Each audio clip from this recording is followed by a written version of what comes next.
Now, Utah groups are gearing against the clock as they try to overturn a bill recently signed by the governor.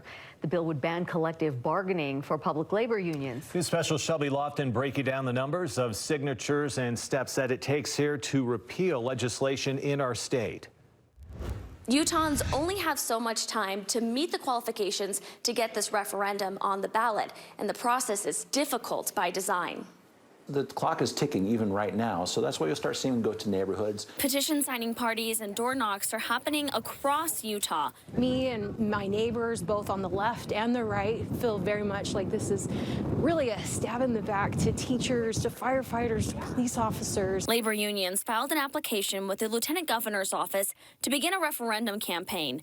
They want to stop House Bill 267 and keep collective bargaining rights. Hinckley Institute of Politics Director Jason Perry said successful referendums are hard to achieve. Almost 141,000 signatures in 30 days after the end of the legislative session. That's 8% of Utah voters in at least 15 counties. After the 30 days are up, other groups have 45 days to try and convince signers to remove their names. Perry says Utah's referendum process is challenging compared to some other states. It's a high bar. It's not the highest bar in the country, but it is quite the standard that has to be met if you want to take a law off the books. If the pro-referendum group meets qualifications, Perry says the law goes on hold until voters see it on their 2026 ballot. What you're going to see here is some kind of language based on this referendum about whether or not this bill that was passed should go into effect. He says the process is difficult, and that's by design. If we're going to pass a